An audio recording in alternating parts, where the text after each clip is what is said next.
I'm sure the lawyers love that. The lawyers said, eBay and Amazon are like ruthless competitors. They hate each other, but the one thing they would agree on is suing you.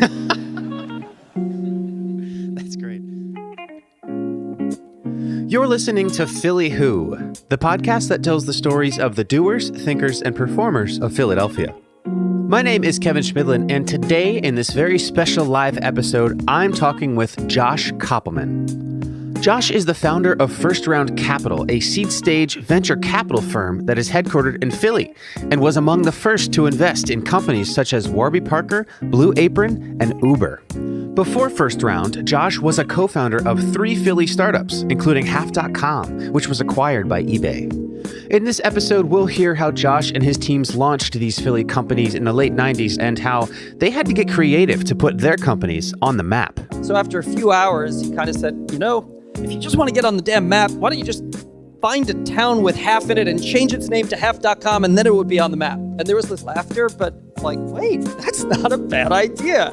He'll share the story of his transition from startup founder to startup investor and how exciting it was to see First Round's investment companies flourish. The subway station had an ad for Hotel Tonight, and the bus had an ad for Blue Apron, and then there was an Uber part. It was as if I came out of the subway in a First Round commercial. And we'll talk about how he successfully impacted Silicon Valley for 30 years from right here in Philly. And he'll also share some of the shoulda, coulda, woulda moments. You're talking to the VC who issued the first term sheet for Twitter, but decided not to pay a higher price. I'm lucky I still have a job. All this and more now, live on Philly Who.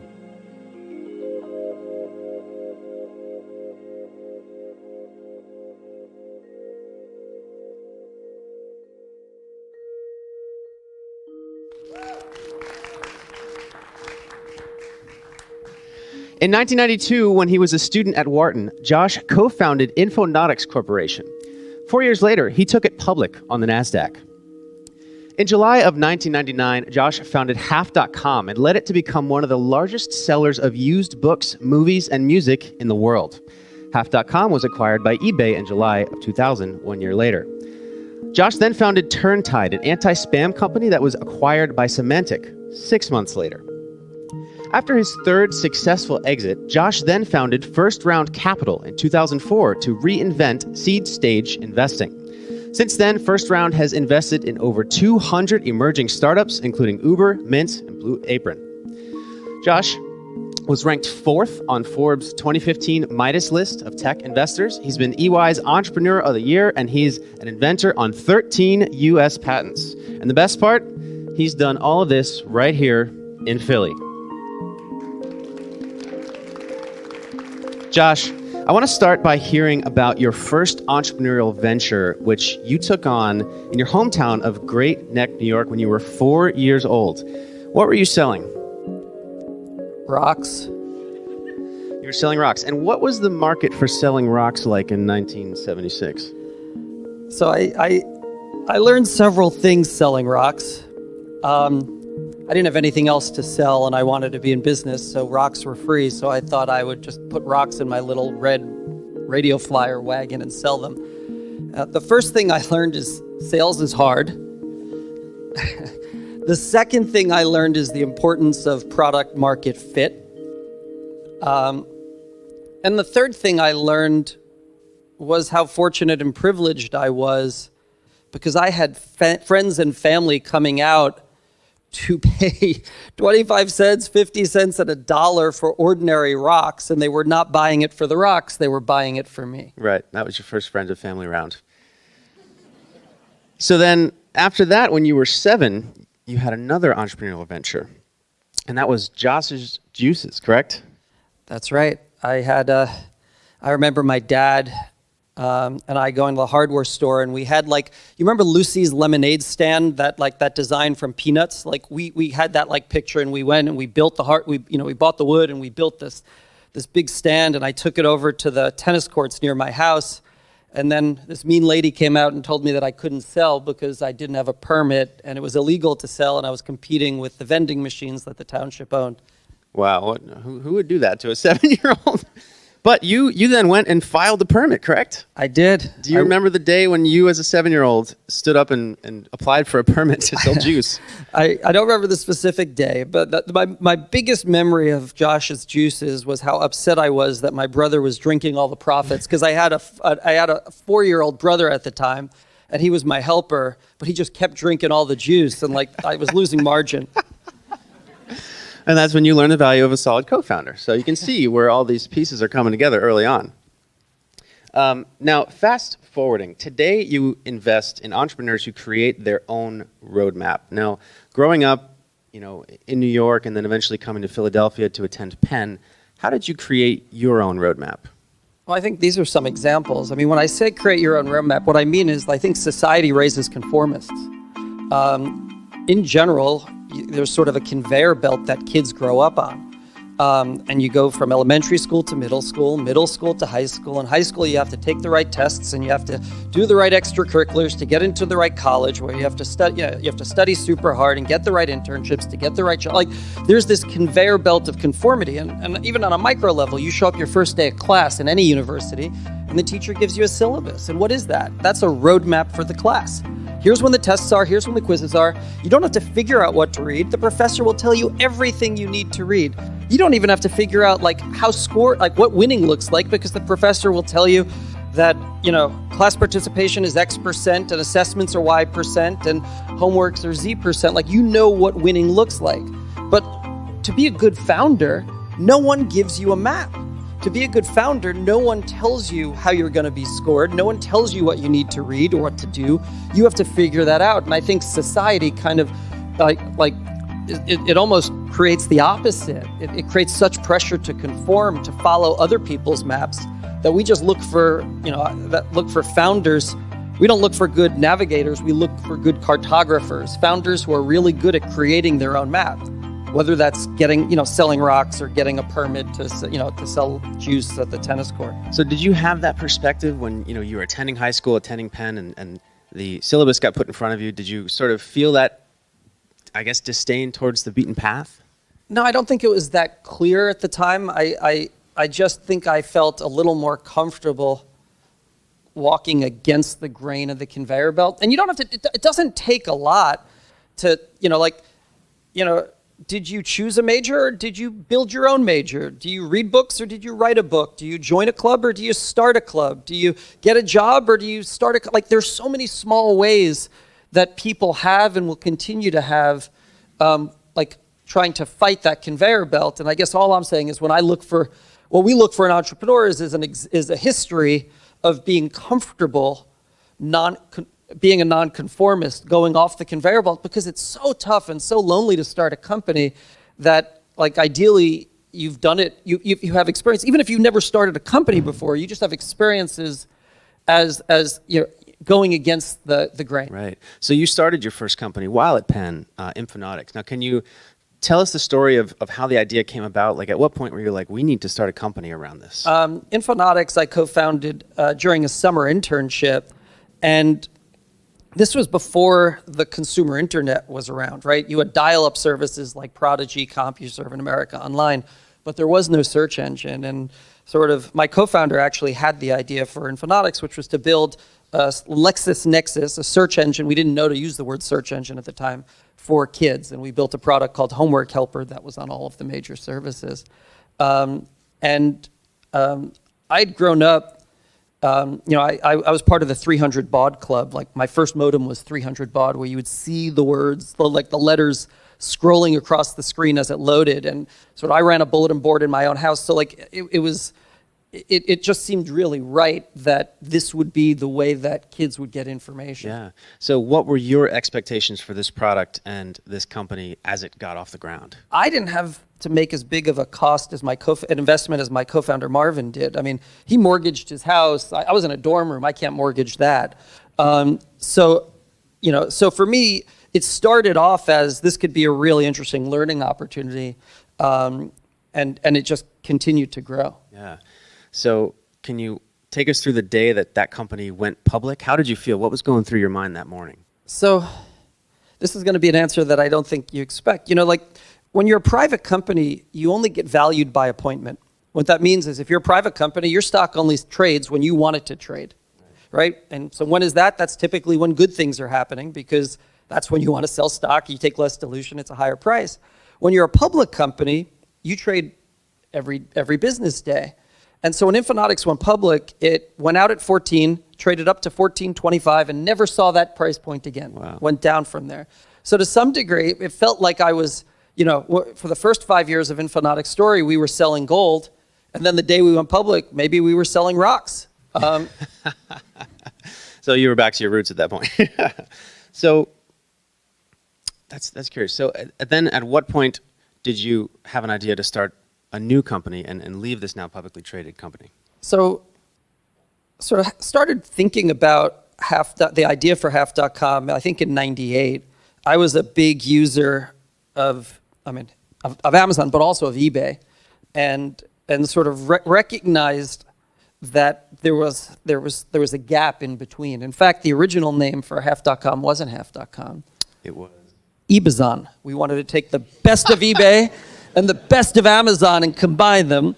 I'm sure the lawyers love that. The lawyers said, eBay and Amazon are like ruthless competitors. They hate each other, but the one thing they would agree on is suing you. That's great. So you have this idea to start another company. Now, did you feel any trepidation for leaving your first company, which I imagine felt like your baby? Yeah, it felt like my baby. I think that the company was already public. It had already grown. And I think I was the junior co-founder in that company. I think in most founders, there's sort of perpetual insecurity. And I wanted to prove to myself that this wasn't a fluke of timing. And I wanted the shot to be sitting in the CEO chair rather than the number 2 seat. Gotcha. So then you launch Half.com in July of 1999. Now, a lot of internet companies were launching at this point. How were you able to get the word out for Half.com? So it was hard because in 99, you had people like Pets.com spending $3 million a month with TV commercials with their sock puppet. Getting media exposure was difficult. So we tried to do a number of atypical sort of, what today would be called earned media stunts. Mm-hmm. And what would you say was the biggest of those stunts? Probably our launch stunt. We were all in the room and, with my head of marketing and the whole marketing team, and we were trying to brainstorm what could we do at launch that would sort of put the company on the map. And we spent hours brainstorming ideas that idea, no, that one won't get us on the map, no. So finally, I remember Mark Hughes, who was the head of marketing at the time, said something along the line. We just got so frustrated because we were shooting down all of the ideas. So after a few hours, he kind of said, if you just want to get on the damn map, why don't you just find a town with half in it and change its name to Half.com, and then it would be on the map. And there was this kind of laughter, but wait, that's not a bad idea. So the next day, Mark was on a plane to Halfway, Oregon, population 345. We figured Half Moon Bay would probably be a little more expensive. Yeah. And which was a perfect, it was a great town because it was a town that was actually formed in the gold rush and then got left behind. And now you had the internet gold rush. So there was, a story. And, he went and pitched the mayor. And,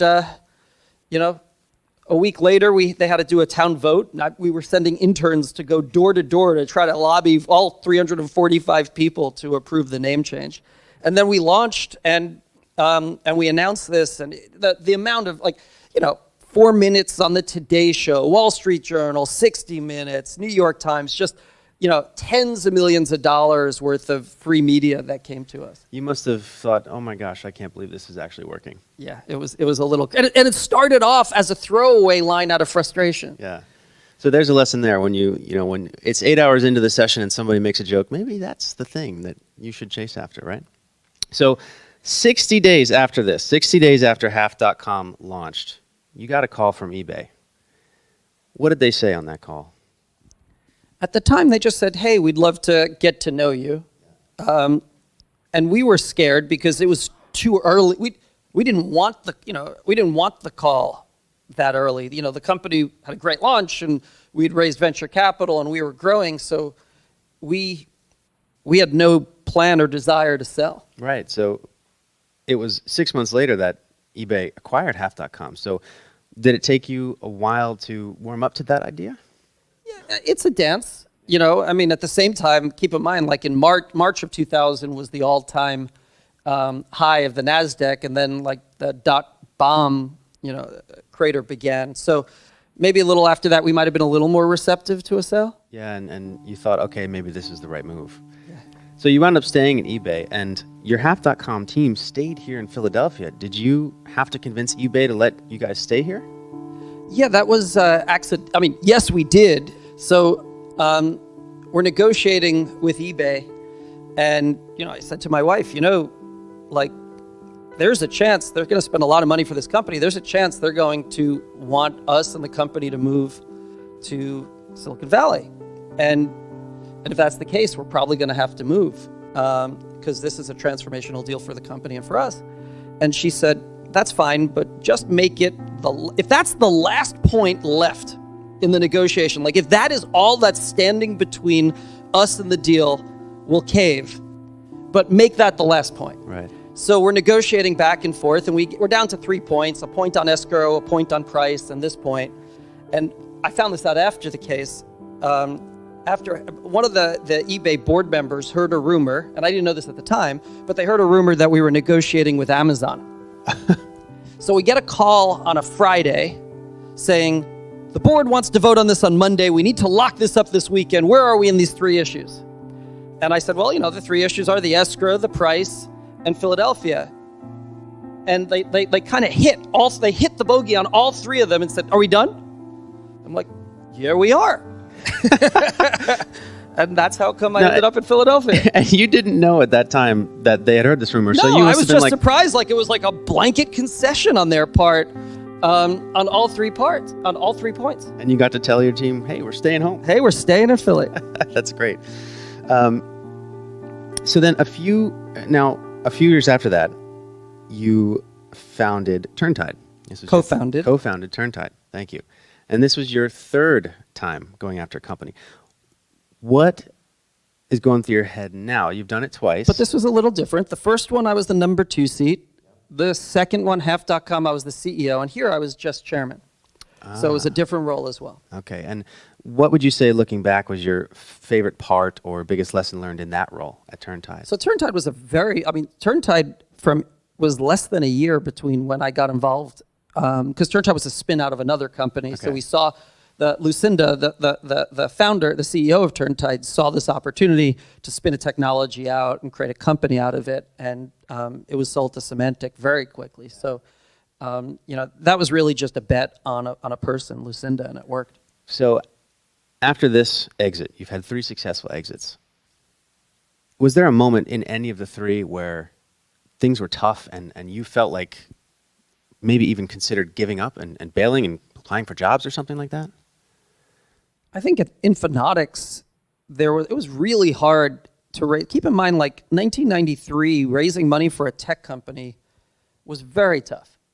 There just wasn't, and I was 22 at the time. I was a co-founder, but still, like the college dropout raising money, venture capital, like wasn't sort of mainstream. It was very edgy. And so I did actually interview on campus. When you go to Penn, I was a student at Penn, Wharton undergrad.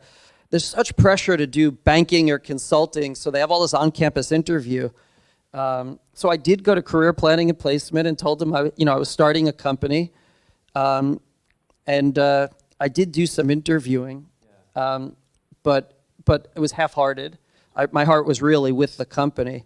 The funny part is when I graduated, the university at the time would send out a survey like 2 months after graduation because they wanted to know, like, all right, how many of our graduates are bankers? How many of our graduates are consultants, are doing X, Y, and Z? And as like a founder who really wasn't getting paid much or anything at the time, like the only box that kind of fit was unemployed. Oh man, so you were that check mark that they didn't want to see, but look at it now. Yeah, I was a blemish on Penn stats. That's great. So it wasn't too long then until you decided to go from being a quarterback or a running back, whatever, a player on the field to the coach. At what point did you have the realization that there was a need for a smaller VC firm? Yeah, it wasn't an easy decision to trade in, as I say it, to trade in my green lightsaber for a red one. Right. I think a lot of it was just an observation that for the first company, it took $5 million to get the first product ship. We had to build a data center. We had to write every line of code ourselves, build expensive hardware. The second one Half.com took $2.5 million. Turntide took $750. So like in the course of my short career, the cost to get to market had come down by an order of magnitude. Wow. And during that same time, venture funds had tripled in size. So that's a 30x gap in the market. So kind of saw just an opportunity to bring a venture scale product to a sort of an angel dominated market. Did you think at that time that you would be able to be as successful as a VC investor as you have been as a co-founder? I wasn't sure. So when I first started, I didn't even commit to doing it full time. It was year to year because I wasn't sure if I'd be good at it, if I'd enjoy it. I remember we would tell other VCs what we're doing, and their funds were getting larger and larger, and ours were, our first fund was a $7 million fund, and and we told them what we're doing, and like they couldn't have been any more condescending. It's like, oh, that's very cute. So you were the disruptor of the disruption industry. That's crazy. So then, at what point did you know that you were onto something here, that first round capital would be able to become what it has become? There was a moment where I was up in New York, and I got out of the subway, and you just see the street, and there was a bus driving past the subway station, and the subway station had an ad for Hotel Tonight, and the bus had an ad for Blue Apron, and then there was an Uber part. It was as if I got out of came out of the subway in a first round holiday video / commercial, because you were just seeing all of your companies unintentionally sort of just surrounding the landscape, and you kind of realize wow, we've really been fortunate to work with some amazing founders. Yeah, that's cool because in speaking with past founders and folks who build things. A lot of them say that they really never have that moment where they're like, oh, I've made it. This is it. And that some folks make it a point to take a moment and look around and see all the amazing things that you've created. So no, very clear. The founders created it. Well, you had a hand, I'd say. No, we're fortunate enough that they chose to partner with us. But I definitely recognize that the important. The different role that a venture investor is in from a founder in terms of value creation. Yeah. So what was the biggest challenge in transitioning from the quarterback to the coach? So I think my first I'd made a bunch of angel investments before I started first round, and pretty much lost all the money I invested in them. And I think the main reason why was because a founder would be talking to me, and he or she would be telling me what they wanted to build, and I would not focus on that. So imagine if someone was coming in and saying, I want to build brownies. They would say, these are going to be the best brownies, et cetera. I would ignore that. I would be saying, let's look at the ingredients that they have. They have chocolate, they have whipped cream, they have milk, they have sugar. They shouldn't be making brownies. They should be making chocolate souffle, because man, that chocolate souffle would be much better than the brownies. And so it took a while for me to realize that I wasn't backing someone's ingredients. I was backing their recipe. I had to buy their story, what they wanted to build, not the components of it, because I wasn't going to be the person sitting in the chair. I wasn't going to be in the kitchen making this. So it's kind of a mixed up metaphor, but I had to sort of realize that I was signing on to their vision and their recipe, not what I would do with those ingredients. So let's go back to the moment that you were pitched Uber Cab. So when you heard that pitch, now at that point it was more of a service that just picked up like a black car type service, right? That's right. So we had first round had backed a company called Stumble Upon, which had sold to eBay, and the co-founder of Stumble Upon, and I was on the board of Stumble Upon. The co-founder there tweeted out, that he was working on this new thing called UberCab. And fortunately, my partner Rob saw the tweet and just sent an email saying, all right, I'll bite. What's UberCab? So like that tweet is a very valuable tweet. Wow. And then we brought them in, and I think we were all excited. Like when I look back at like the voting data, like we all voted yes, but I don't think any of us had any sense. I think I think it would be revisionist history, and there'd be a lot of confirmation bias by saying we knew it at the time. Oh, you couldn't have. Nobody knew that. Was there a moment then where you kind of like, I guess that moment while you walked out of the subway where you realized how ubiquitous and game-changing Uber had become? Yeah, I mean, I think you just saw that company take off, and it grew so fast, so quickly. I'd been involved in as an investor or as a founder in many successful companies, but nothing like that. Yeah. So what so far in the investment game has been your biggest shoulda, coulda, woulda moment? How long do we have? I mean, you're talking to the VC who issued the first term sheet for Twitter, but decided not to pay a higher price. You're talking to the VC who issued the first term sheet for Dropbox, but decided to not pay the highest price. You're talking to someone who had the first look at Zynga, but decided not to even issue a term sheet. Yeah, I'm lucky I still have a job.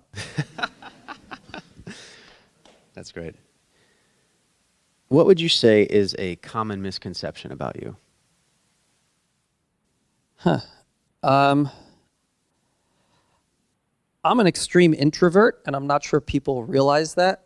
Because I picked a crappy job to be an introvert because I'm supposed to spend all day meeting people. And I don't, I have a partner, Chris Fralick. He's the most extreme extrovert, right? We go to TED or a conference, and he is, he'll go from session to session, meeting to meeting, close down the bars, I've met everyone. And for me, come 6 p.m., I am just drained. Done. So I don't think people realize, how hard I have to work to overcome my introversion. Right. Well, it's even more meaningful that you're here with us here today.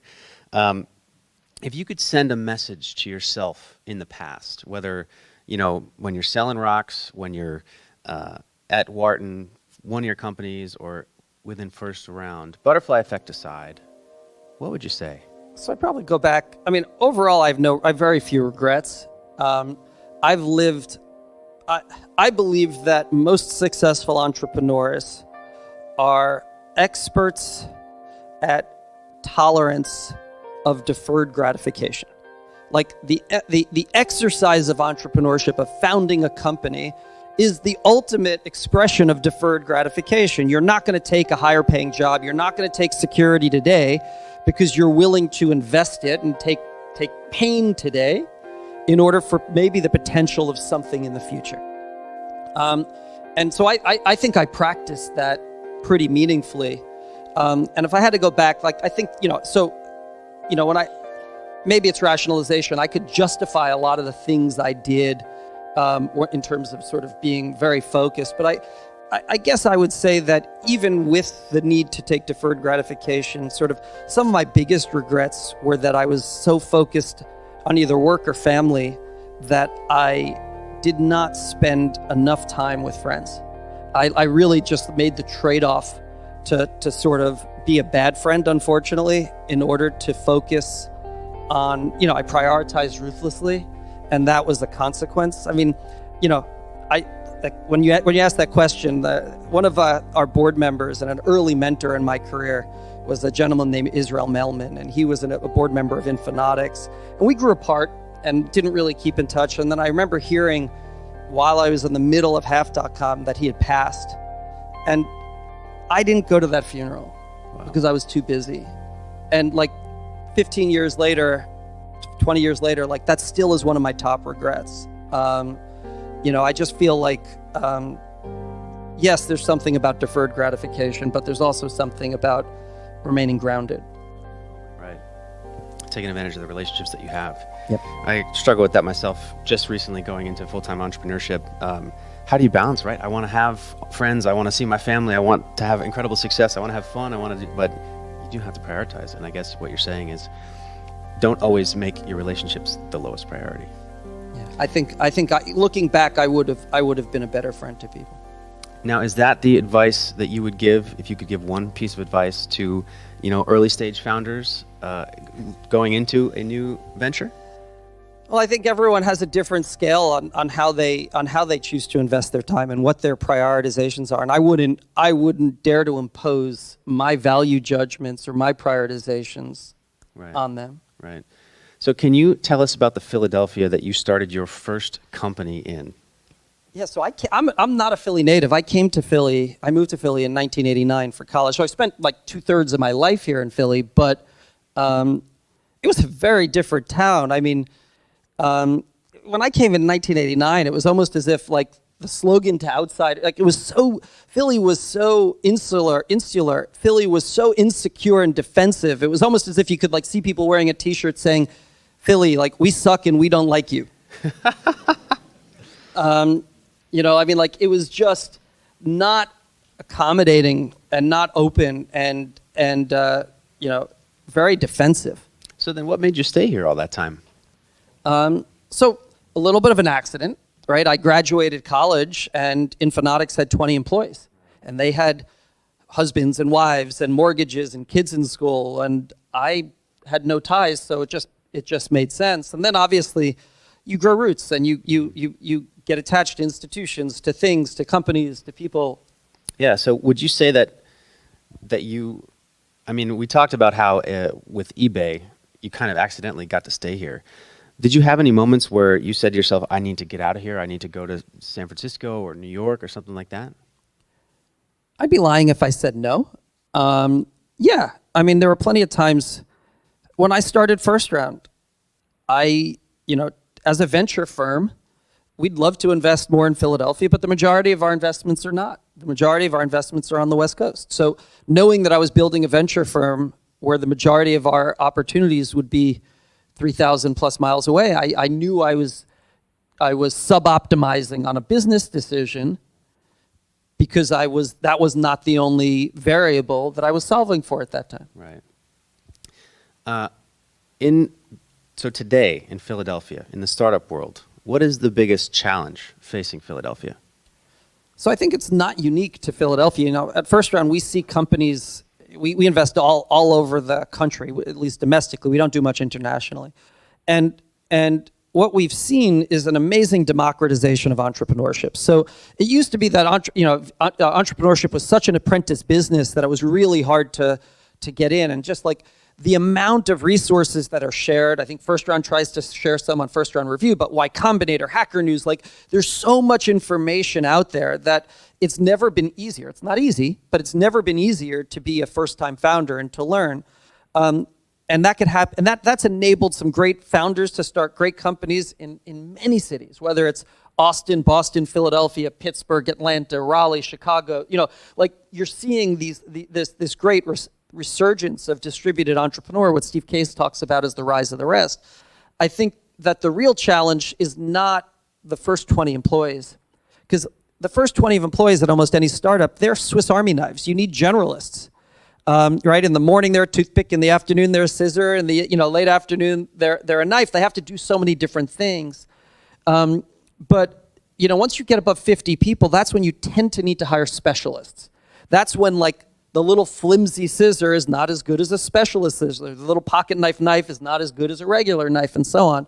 And that's when all of these cities, Philadelphia included, just have a real hard time where you finding that enterprise SaaS chief revenue officer who's done it over and over again. And that's where it gets really challenging. Right. Like that's the point. Any advice for a company who's kind of getting to that point now, wants to stay in Philadelphia, but is facing that challenge? Yeah, so we see it all the time. I guess a few things is you have to be willing to accept whether, there are companies that have accepted people that would commute. There are some people that have chosen to set up, if they're looking for a chief revenue officer, can they open up their sales office in New York? If they're having a hard time finding engineering talent, do they set up a remote engineering office so they could grow in two cities? I look at Monetate. They did that with both Philadelphia and San Francisco.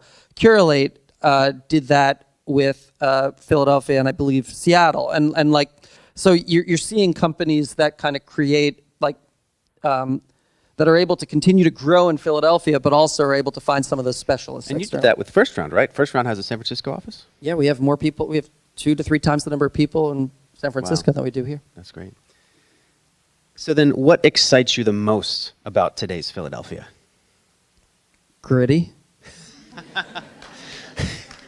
We tried to have Gritty on for a live show, but we didn't think that would be very interesting because he doesn't talk, so... No, I mean, I think when you compare the city today to the city I came to, right? Like, it's different. I think it's different when you're born here because you just kind of say, all right, it's Philly. But like, I remember the Philly I chose to come to in '89, and I remember Philly today, and it's much more opening and welcoming and much more, much less defensive. Much less focused on the Rocky cheesesteak, Liberty Bell like vibe, and realizing the diversity of resources, the diversity of talent, the diversity of people. Just like it's really coming into its own as a city. Yeah. Finally, if you could get one message to every Philadelphian, even those outside of the beautiful startup community, whether it's a tweet, an email, a plane in the sky, whatever it is, every Philadelphian could receive and ponder this message, what would you say? So I'd say the following. I'd say, look, Philadelphia is fortunate to have great universities here. And without those universities, Philadelphia would not be where it is today. Philadelphia is fortunate to have amazing hospitals. CHOP is a gem in our backyard. And without CHOP, Philadelphia wouldn't be where it is today. Philadelphia has great museums, from the Art Museum and the Barns and the orchestra and like all of those institutions are really important to Philadelphia, and they make the city they contribute to the city. I'd also argue that Philadelphia is really fortunate to have a local nonprofit owned newspaper with 250 people in their newsroom who are creating amazing content, doing public service journalism, providing sort of, watchdogs and eyes and creating accountability and helping. And Philadelphia would be such a worse city, just like it would be without the Art Museum and would be without the Barns, if there wasn't an independent, investigative, public service newspaper. And it's one of the reasons why I became chairman of the Philadelphia Inquirer. So I guess if I had one thing to ask, it would be, why don't you pay to subscribe to the Philadelphia Inquirer? Well, there you go. I think we can all ponder that and leave it at that. Josh, thank you so much for being on the show. Thanks for having me.